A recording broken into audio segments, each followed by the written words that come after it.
bonjour et merci d'être fidèle à Qu'est-ce qu'on mange. C'est notre rendez-vous hebdomadaire des amateurs de cuisine du monde. Et aujourd'hui, nous sommes en Guadeloupe. Notre invité, c'est Agnès Petro.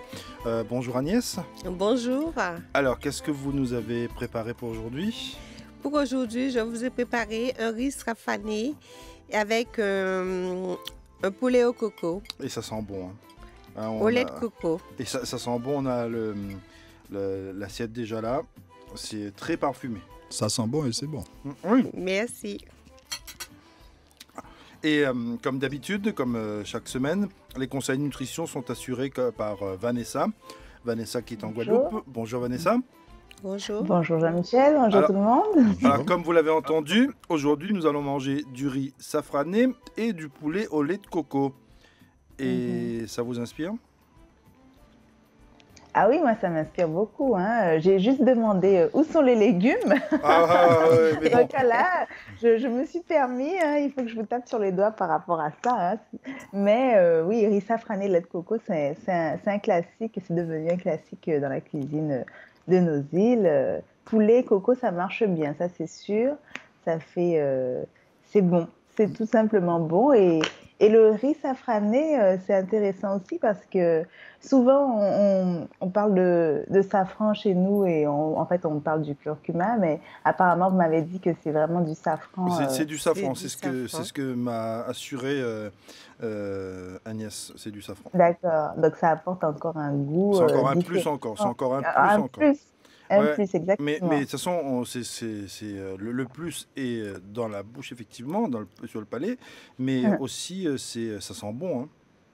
Mais on pourrait vous demander, comme on n'a pas les légumes, qu'est-ce qu'on pourrait ajouter comme légumes à ce plat? On mange un peu plus de riz. Bon, tant qu'on est dans la provocation. Oui, là, c'est la provocation, là. Ouais, bon, on a entendu la voix de Nicole là, qui représente l'Académie de l'art culinaire du monde créole. Nicole, ça vous inspire le plat d'aujourd'hui? Ah ben oui, hein, ça sent bon et c'est bon. Mais j'aimerais quand même, je suis taquin, j'aimerais quand même qu'elle nous dise, la diététicienne, qu'est-ce qu'on aurait pu ajouter comme légumes. Oui. Elle va nous proposer de faire une petite salade verte. On peut commencer effectivement par une salade verte. On peut ajouter les légumes sous forme de crudité en entrée ou alors sous forme aussi de légumes cuits, par exemple avec des haricots verts, j'imagine, ça passe très bien. Même des épinards, épinards lait de coco, ça marche bien aussi. Pourquoi pas un riz aux épinards? Pourquoi pas riz avec des haricots. Oui, voilà, pourquoi pas un petit peu des haricots verts à côté ou des brocolis ou quelque chose de vert, voilà. Mais bon, en même temps, là c'est fait, on fait avec, hein, et voilà, très bien aussi. On fera notre mea culpa après. Voilà, vous mangerez une salade, voilà, et comme ça vous saurez que vous aurez mangé votre portion de verre par jour. D'accord. Mais de toutes les façons, Jean-Michel le savait, il nous a dit là, on va se faire taper sur les doigts. On assume. Bon, pour revenir à Vanessa maintenant. Vanessa, vous vous êtes installée à Paris depuis, depuis presque un siècle, depuis au moins un quart de siècle. Oui. Pas Vanessa, non, c'est Agnès. Bon, c'est vrai qu'on est troublé là, c'est la présence de deux femmes, ça finit par troubler. Hein. Bon, Agnès, ça fait un quart de siècle, 30 ans que vous êtes là. 30 ans que je suis en métropole. Et alors, ne vous manque pas trop le pays? Oui, ça me manque un peu. Bientôt, je pars pour 2 mois. Et alors, comment on fait pour garder le lien ou la tradition du pays quand on est ici depuis 30 ans? Depuis tout temps, je téléphone tous les jours à ma mère. Et quand j'ai besoin de cuisiner, je lui demande des recettes, comment faire. Elle m'inspire de ses idées. Et puis, donc, on a toujours besoin de la maman pour aider à faire la recette, alors? Oui, tout à fait. C'est allô, maman Bobo? Non, c'est allô, maman Popo, manger. Ouais. Et là, la maman donne des idées nouvelles à chaque fois? Des idées nouvelles à chaque fois. Et pour les ingrédients? Pour les ingrédients, quand je pars en vacances, aux Antilles, j'achète sur les marchés tout ce qui est épices. Je l'achète en grande quantité. Et comme ça, j'ai des épices pour l'année? Pour l'année. Et quand j'ai des membres de ma famille qui viennent, ils me ramènent aussi des épices. Et puis, s'il y a un manque, il y a la poste. Et voilà. Voilà. La cuisine pour vous, c'est un métier ou c'est un loisir? C'est un loisir, c'est une passion. J'aime beaucoup cuisiner. C'est une passion que j'ai depuis jeune. Bon, on va dire c'est alimentaire, c'est aussi pour nourrir la famille et Oui, les enfants. pour nourrir la famille. Quelquefois, je suis conviée à faire des repas pour des baptêmes, des mariages. Comme je cuisine pas mal, Ouais. c'est une vocation que j'ai manquée. Et comment vous avez réussi à inculquer ce goût de nos îles aux enfants qui sont nés ici? Aux Parce que bon, enfants, le palais, c'est pas le même palais quand on est ici, hein. donc on partait régulièrement aux Antilles et ils ont adoré tout ce qui est saveurs exotiques et ils aiment avoir du goût dans leurs plats, dans tout ce qu'ils mangent. Il faut que ça ait du goût. Alors du coup, je regarde sur Internet, je cherche et puis pour faire différentes saveurs pour les faire goûter un peu à la cuisine de tout, Mais du monde. qu'est-ce qui a fait que vous avez cette passion? Qui c'est qui vous a donné cette piqûre, on va dire? Maman. C'est depuis la base de ma grand-mère, comme je suis d'origine marie-galantaise, et ma grand-mère, à chaque fête, ils font la fête des communes, ils faisaient des activités culinaires et elle faisait la cuisine. Et moi, j'étais toute jeune, debout à côté. Elle m'a appris et depuis ce moment, je cuisine. Vous avez aimé la cuisine. J'ai aimé la cuisine. Ouais. Mais Non, on pourrait dire que- Nicole, c'est une bonne façon aussi de transmettre ou de récupérer la tradition. Oui, mais il y a une chose peut-être qu'elle ne veut pas dire, mais à travers les conversations, elle m'a dit que là où elle travaille, chaque mois, je crois, il y a Oui, un menu. Et un menu à thème. Comme je travaille au Centre d'action sociale de la ville de Paris, dans une résidence au service pour les personnes âgées, tous les mois, on fait un repas à thème. Alors du coup, un repas à thème, on peut faire un repas antillais, un repas brésilien, un repas mexicain. Ça fait voyager un peu les personnes âgées. Non, mais Et- ça les fait voyager, mais après, il faut aussi qu'on s'adapte aussi à leur palais parce que c'est pas forcément évident. C'est quand on n'a pas goûté à cette cuisine exotique, voilà, il faut l'adapter vraiment au goût qu'ils peuvent accepter. Oui, ils s'adaptent très très bien aux goûts différents. Ils aiment bien. Ouais, c'est vrai quand ils voient leur petit rhum, tout ça, donc après tout passe bien, hein. Et c'est vrai que quand on regarde le plat qu'elle nous a préparé aujourd'hui, Nicole, c'est la couleur et puis enfin, c'est tout ce qui ressort dedans comme senteur, hein. Oui, et puis je crois aussi qu'elle nous a dit qu'il y a du piment végétarien, Oui, il y a qu'il y a de- du persil, qu'il y a de la cive. De la cive, mais elle nous a bien précisé l'oignon pays de chez nous. Parce que c'est pas pareil. Le goût est c'est un peu différent, c'est un petit peu plus gros, c'est le goût. Ça dépend du terrain, de la terre. Ah, mais ça dépend du terrain de la terre. Par exemple, bon, la cive, on peut dire l'oignon pays, bon, ça change complètement le goût du boudin. Le Oui, boudin c'est fait vrai. avec de la Ah, cive. c'est Et vrai. l'oignon pays, il n'y a pas photo. Non, pas du tout. Alors pour faire ce que vous avez fait aujourd'hui, Agnès, le riz safrané, bon, ça se passe facilement, je pense, hein. C'est comme un bonjour, non? On fait le riz comme on fait habituellement et puis on rajoute le safran. Oui, on fait le riz comme on le fait habituellement. J'ai mis de l'eau à bouillir d'abord. Ah d'accord, c'est pas dans l'autocuiseur alors. Dans l'autocuiseur, j'ai fait Ah, d'abord d'accord. bouillir l'eau. Ouais. Après, j'ai rajouté le riz. Après, j'ai rajouté le safran et une goutte d'huile Il y a du sel aussi dedans? et du sel, très peu de sel. Ouais. Et là, le riz, ça prend le temps que ça prend habituellement dans l'autocuiseur pour cuire. Ça prend à peu 10 près minutes, 15 non? minutes à Ouais. 11 minutes. Ouais. D'accord. Ça, c'est pour le riz. Et pour le poulet, parce que là, c'était ma curiosité, hein, parce que ce que je disais tout à l'heure, est-ce qu'il n'y avait pas un peu de poudre de colombo, des choses comme ça? Parce que j'ai trouvé qu'il y avait une très forte et bonne odeur. Non, pas du tout. Je l'ai bien laissé macérer la veille. J'ai mis du piment végétarien. Ah, c'est peut-être ça ouais, qui donne... C'est le piment végétarien qui donne ce Ouais. goût. Et puis... Et je fais revenir le poulet. ouais.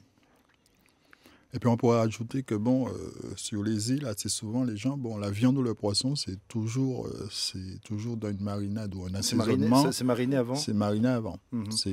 En principe, c'est toujours comme ça. Ouais. Ça change vraiment le goût. Ouais. Et aujourd'hui, vous avez fait mariner tout ça avec, on rappelle ce qu'il y a dedans, il y a du piment végétarien. Du piment végétarien, de l'oignon pays, du thym, du persil, de l'ail, du poivre, de l'oignon, un peu de sel, pas beaucoup de sel, du lait de coco que j'ai rajouté. J'ai fait d'abord revenir la viande et après j'ai rajouté le lait de coco. Ouais. Bon. Et Pas- j'ai laissé mijoter à peu près 15 minutes. C'est du luxe pour nous, ça, Nicole. C'est parce que il y a des choses qu'on n'a pas forcément. Quand elle parle de l'oignon pays, ça, on rêve un peu. Hein. Ah ben oui, c'est sûr. Hein. Mais c'est vrai que quand on regarde et quand on goûte, ça nous transporte tout de suite. Ça nous sort de là où on est, de la grisaille actuelle. Ça nous ramène un peu de soleil. Hein. Ah ben oui, parce que on a le soleil dans le palais tout de suite. Ouais. Et là, ça monte à la tête. Oui. Et pour le lait de coco? Le lait de coco, Non, mais comment on le met? À quel moment? À quel moment? J'ai Est-ce fait que d'abord est-ce revenir que- le poulet Ouais. et après j'ai rajouté le lait après, tout de suite après. Et puis j'ai laissé mijoter 15 minutes. Le lait de coco, donc c'est après. Ah, c'est juste avant la fin de la cuisson, là. Juste avant la fin de la cuisson. Mhm. Et Ouais. j'ai fait mijoter quelques secondes, quelques minutes dans le lait de coco. Et vos enfants aiment ça? Oui, ils adorent ça. Ouais. Ils retrouvent le goût du pays, même si. Le goût du pays, du voyage. Ouais. Et c'est important, ça, Nicole, hein, de faire aimer à nos enfants et de faire découvrir et puis de faire reconnaître aussi le goût de nos différents pays. Oui, absolument. On va dire que là où c'est encore plus important, c'est de la transmission de culture. C'est très important de faire cette transmission. Vos enfants Oh, font déjà et- la cuisine ou pas, Agnès? Oui, j'ai un fils qui fait pas mal la cuisine, beaucoup de pâtisserie. D'accord, mais il copie un peu sur vous ou pas? Il copie un peu sur moi. Il me demande souvent comment je fais. Il Je est, lui il est avec donne. vous dans la cuisine quand vous faites... Il est déjà chez lui. Ah bon, d'accord. Mais non, mais quand il était plus petit, il était dans la cuisine. Il était Oui, toujours dans il la était dans vos pattes cuisine. dans la cuisine. Oui, tout à fait. On pourrait profiter de l'occasion quand elle dit que son fils fait beaucoup de pâtisserie, c'est-à-dire que Quel genre de la noix, pâtisserie? Ouais. la noix de coco, bon, c'est vraiment, ça passe dans tout. Ça passe dans la pâtisserie, dans les plats salés, dans les ponches coco. Mhm. Oui, Ça passe dans beaucoup de choses. on revient aux choses sérieuses quand on parle des ponches coco, là. On fait le Mont Blanc qui est très bon. Voilà, qui est très très bon. C'est bon, c'est quoi? C'est un gâteau à base de noix de coco. Oui. Oui, on va dire c'est un mélange de génoise et de crème de coco. Et de crème de coco. Mais c'est un peu une renommée, c'est-à-dire que quand on dit ce gâteau, bon, on pense aux Antilles tout de suite. D'accord. Qui nous fait voyager. Le Mont Blanc, oui. Ouais. Et Il y a le- Vanessa est d'accord avec Oui, nous, là. Hein. tout de suite là, bon. Non, mais c'est vrai qu'on a besoin de ça pour se rappeler un petit peu de notre soleil. Hein. Oui, et puis aussi, bon, on pourrait- Et ça nous permet de supporter le gris et toute cette grisaille qu'on a. Ah oui, et autre chose qu'on pourrait ajouter, bon, manger, c'est très bien de manger bon, tout ce plat qui est aussi délicieux, mais il faut rappeler que la noix de coco, bon, pour nos arrière-grands-parents et même nos parents, c'était carrément, on va dire, un arbre miracle. Parce qu'on utilise tout de la noix de coco. Et dans depuis la palme- et dans le cocotier, on utilise tout aussi. Dans la palme, le lait, il y a L'eau. même le sucre de coco qui Oui. a un index glycémique très bas. Ouais. Il y a, on utilise autre chose, c'est-à-dire, c'est une petite anecdote, hein, j'aime toujours, c'est que nos parents utilisaient beaucoup la fibre pour faire la vaisselle. Ah Pour, bon oui, pour écurer et nettoyer la vaisselle. Oui, la fibre qui est autour de la noix. Oui, oui, oui. Voilà. Et pour brosser aussi. Pour brosser. Pour brosser les sols du salon. Hein. Voilà. Et on l'utilise aussi pour faire aussi des cordes, des brosses, des paillassons. Enfin, là. Et les feuilles, bon, assez souvent, les gens, ils tressent les feuilles. Ouais, ils font des sacs. Et Ou des chapeaux. Des chapeaux, Des des sacs, chapeaux. de la décoration. C'est vraiment bon.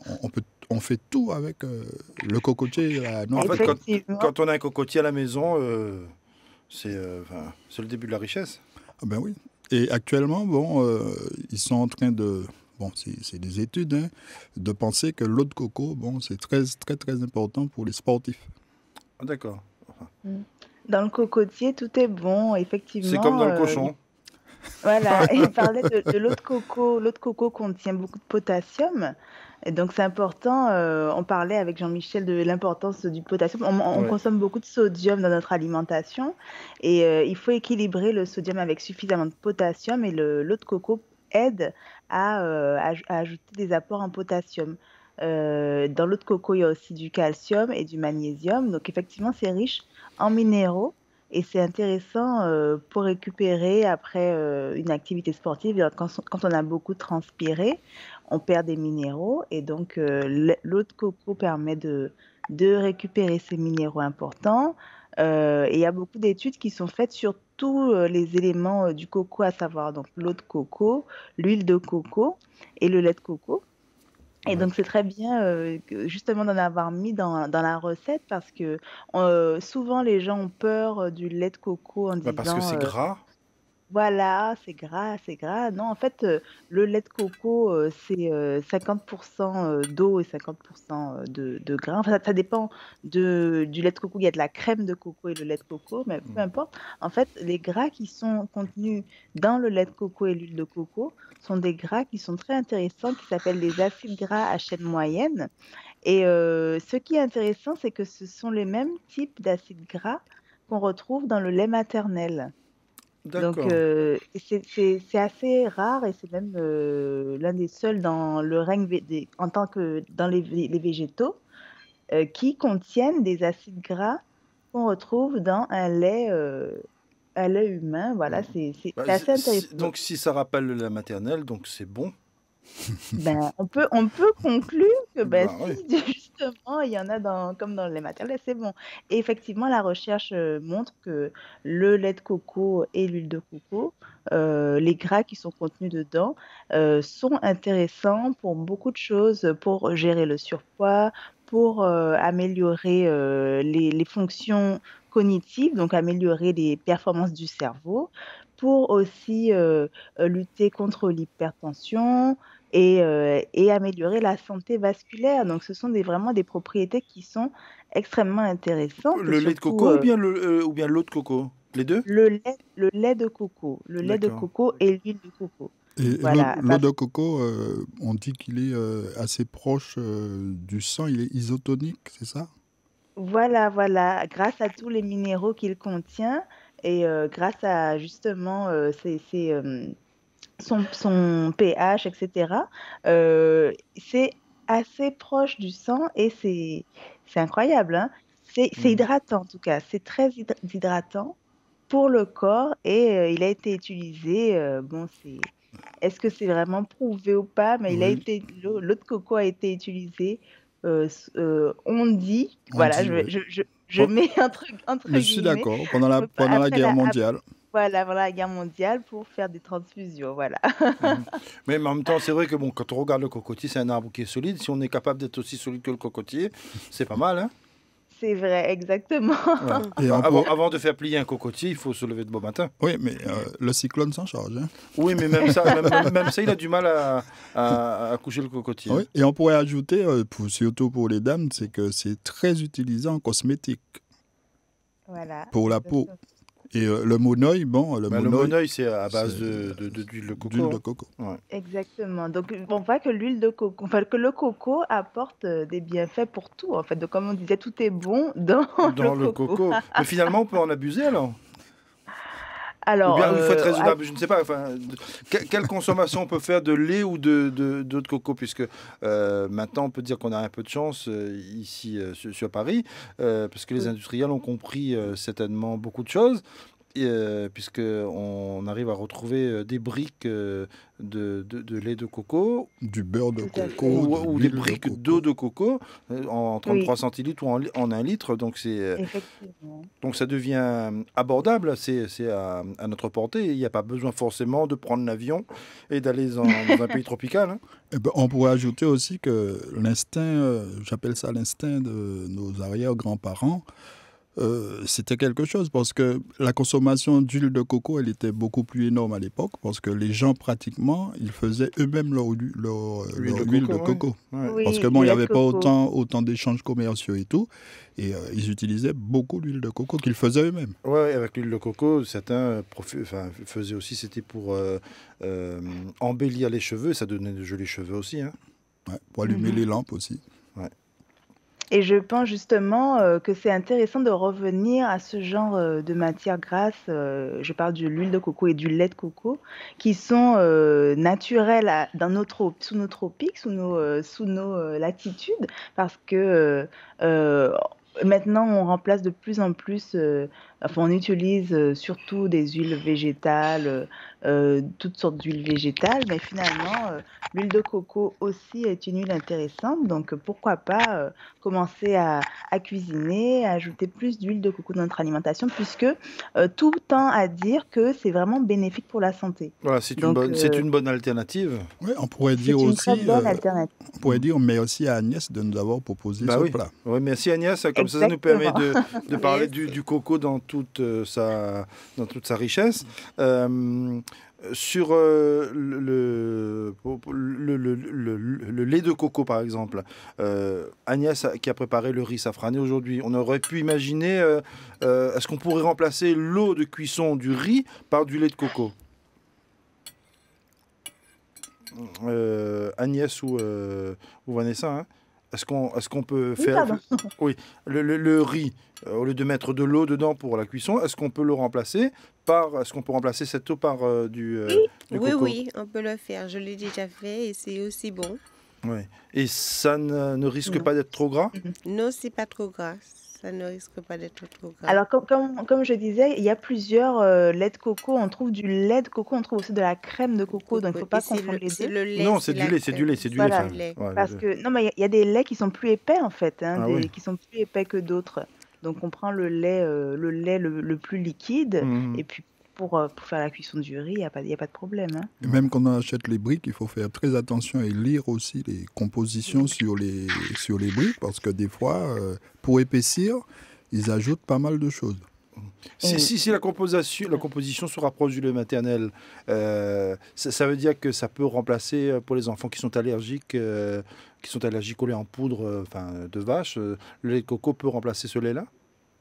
Alors, ça ne peut pas remplacer le lait parce que dans le lait maternel, il y a tout un tas d'autres choses qui sont aussi nécessaires à la santé d'un enfant. Mais il faudrait, enfin, je ne sais pas si ça existe, hein, mais les industriels, déjà, ils ont commencé à fabriquer des laits infantiles à base de lait végétaux. Malheureusement, bon, c'est souvent soja Oui. etc. Ouais. Mais pourquoi pas, s'ils font des formules infantilisées à base de lait de coco, ce serait plus intéressant que ce soit au lieu de faire à base de lait de soja. Voilà, Effectivement. c'était ma réflexion en me disant que Et bon, je sais pas si ça existe. voilà, c'était ma réflexion en me disant que si la composition, dans sa composition, on se dit qu'on est un peu très proche du lait maternel, donc peut-être que si on est très proche, on peut aussi franchir le pas, hein. Mais en fait, ce qui se fait, je viens de m'en rappeler, là, dans le lait maternel, ils ajoutent de l'huile de coco. Ouais. Parce que ce sont les bons gras, exactement. Donc, en fait, c'est un mélange. Ils mettent du lait de vache et ils ajoutent l'huile de coco parce que l'huile de coco contient cet acide laurique. C'est une matière grasse qui est la même que dans le lait maternel. Donc, effectivement, ça se fait déjà. Mais le lait maternel n'est pas que à base de lait de coco. Oui, exactement. Juste, Mais voilà. finalement, dans le menu qu'on a aujourd'hui, là, on a un très très bon point, c'est cet ajout de lait de coco, Agnès. Oui, oui, tout à fait. Mais qu'est-ce que ça apporte à la viande? Est-ce que ça permet de rendre la viande un peu plus tendre? Ça permet de rendre la viande un peu plus tendre. Oui. Mais alors, une question. Là, on a eu le poulet au coco, bon, avec des morceaux de blanc. C'est Mais est-ce qu'on peut le faire carrément avec le poulet, avec toute la carcasse et tout? Oui, oui, tout à fait. On peut le faire aussi avec tout le poulet, les cuisses de poulet, la carcasse de poulet. Oui. On le fait revenir d'abord et après on rajoute le lait de coco, c'est aussi bon. Alors pour toi, Agnès, je vois que c'est important, hein. Assaisonner, faire revenir. Elle a besoin Tout à fait. elle a besoin de son assaisonnement, hein. Oui, je ne peux pas cuisiner sans faire de l'assaisonnement. C'est peut-être ce qui ajoute tout le goût qu'on a aujourd'hui. Exactement. Et pour Vanessa, quand on revient à ce menu, bon, même si on dit que bon, il y a des choses qui sont très intéressantes dedans, comme le lait de coco, je sais très bien que, et c'est là qu'on se fait taper un petit peu sur les doigts, c'est aujourd'hui, on a du riz et il faut faire attention à la quantité, c'est bien ça, hein? Oui, oui, oui, voilà, c'est bien de le rappeler toujours parce que ça va finir par rentrer, Jean-Michel. Oui, oui, non, mais de toute façon, je demande ça parce que c'est me rappelle de la première émission, c'est ce qu'on avait beaucoup retenu. C'est ce Voilà. fameux ce conseil qui disait que on peut manger tout ce qu'on veut, mais attention au riz et pas plus de 5 cuillères. Voilà, attention en quantité, voilà, le riz, sauf si on est un grand sportif et qu'on dépense beaucoup, Ah beaucoup ben, nous sommes d'énergie tous de par grands jour. sportifs autour de la table. Hein. Donc, Sportif de la fourchette et du ah, couteau. ah ouais. Parce qu'il faut quand Ouais, même, il faut quand même un effort pour manger. Hein. bien sûr, bien sûr, Ouais. bien sûr. Alors, Donc, en il plus faudrait du les riz, grands oui, en sportifs. plus du riz, peut-être que certains diraient, bon, un bon haricot rouge serait bien à côté. Ouais. Ben là, on rajoute encore féculent plus féculent. Alors là, c'est Oui, tout oui, propre là. c'est pour taquiner, Mais quoi. en même temps, Vanessa, quand on regarde toutes les cuisines créoles, enfin, moi je pense à La Réunion particulièrement, hein, on n'imagine pas un riz sans grain, sans féculent. Hein. Ben justement, mais je pense qu'il faut changer cette vision-là parce que, quelque chose ne va pas, hein. On voit qu'on va de plus en plus, dans toutes les îles vers plus d'obésité, plus de maladies cardiovasculaires et tout. Donc il faut changer quelque chose et je pense que la réponse est dans l'assiette Mais Ouais. je peux te et poser une question, Vanessa? oui, oui, oui. Comment, parce que bon, je me penche beaucoup sur cela, comment nos parents, nos arrière-parents arrivaient à contrôler cet apport d'haricots et de riz? Beh, je pense qu'ils mangeaient surtout au quotidien des racines et des protéines et du poisson et cetera et que les haricots et le riz, c'était quand même pas au quotidien. D'accord. Si, c'était au quotidien, puisque c'est ce qu'on avait à manger à midi. C'était le riz et puis les haricots, enfin c'était les grains. Hein. Et Les féculents, les c'est racines, pas ça des c'était pour le petit 4 heures ou bien le 10 heures. Oui, mais voilà, mais les peut-être oui? effectivement, comme dit Vanessa, comme bon, la, la cuisine était très variée et on n'utilisait que ce qu'on avait sous la main. C'est vrai qu'il y avait toujours des soupes Mais après, il y avait aux des légumes verts, il y avait légumes, des les légumes verts légumes aussi. verts, Voilà, voilà, Et puis il on y avait mangeait ce quand qu'il y même avait, ce que la saison nous donnait aussi. Hein. absolument. tout à fait, tout à fait. Voilà, on mangeait le fruit à pain, l'igname, tout ça, tout ce qu'il y avait, patates douces et puis, les chayotes, les christophines, les carottes et cetera. Non, on mangeait les légumes et je pense qu'il faut qu'on revienne à encore plus de légumes. Voilà, c'est ce qu'on aura compris aujourd'hui, qu'il faudrait un petit peu plus de légumes et que le lait de coco ou le lait ou l'eau de coco, c'était dans le coco tout était bon. Hein. Ouais, tout est bon dans le coco. Ouais. Finalement, ce qui nous manque là, c'est un bon dessert au coco, Ah, absolument. à la noix de coco. Comme ça, on aura bouclé la boucle. Bon, cette Un émission, sorbet coco. un sorbet coco, voilà. Là, Et, là, Vanessa, tu nous tues, là. le sorbet coco et le punch coco aussi au départ. Bon, on a bouclé la boucle. Cette émission est réalisée avec l'aide de l'Académie de l'art culinaire du monde créole qui est représentée aujourd'hui par Nicole. La mise en onde est assurée par Nicolas Palcossian. La programmation musicale est signée Hervé Famaro. Et comme toutes les semaines, nous avons l'aide précieuse de Louis-Gérard Salcette qui gère aussi notre page Facebook, Au Qu'est-ce qu'on mange. Page que vous pouvez liker au maximum et partager aussi au maximum. Cette émission est disponible donc sur Facebook ou alors sur la page de la première.fr. Merci Agnès. Merci. Et donc bon appétit pour ceux qui sont à table comme nous. Et puis bonne continuation. Merci beaucoup. Merci.